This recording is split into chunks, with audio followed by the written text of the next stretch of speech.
Kalil Cohen, and I'm a filmmaker, activist, intellectual change maker in the world, trying to create enough space for people of all different genders to feel comfortable and be able to express all the different parts of themselves. I identify as transgender and genderqueer, and when I first was kind of figuring out where I fit into the world, I moved from genderqueer to transgender, and I decided that I wanted to transition physically and to take hormones and to have top surgery to change my body to be masculine in the world, to be seen as male in the world.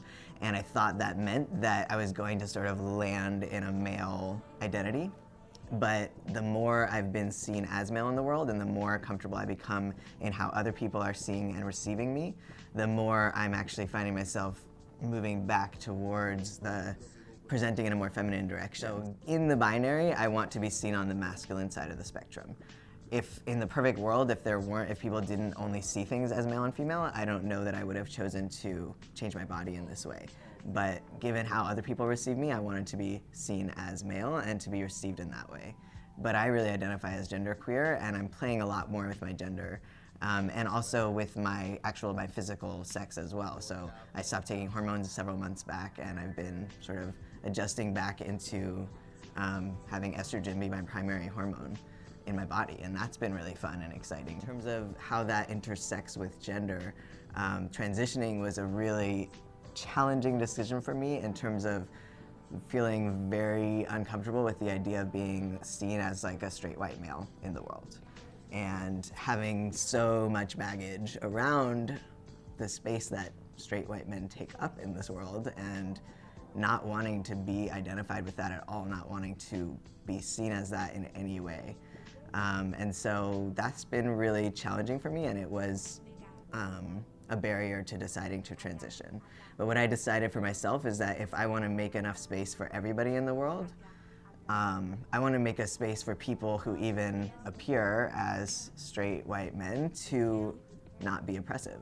That experience is so informed by all the places that I've been and all the other experiences that I've had, and especially, I mean, the experience of misogyny is one that I can never deny. I mean, that shaped who I am in so many ways, and it's really in important ways. And I wouldn't want to deny that piece of me because it's something that shaped who I am as an activist and why I'm so passionate about making space for people in the world. I really believe in being a whole person and being able to come into every space completely as who I am. So I do a lot of work with kids, and I think a lot of times kids are just really constricted. You know, school is where you are developing your mind as an intellectual space. As an artist, I teach filmmaking.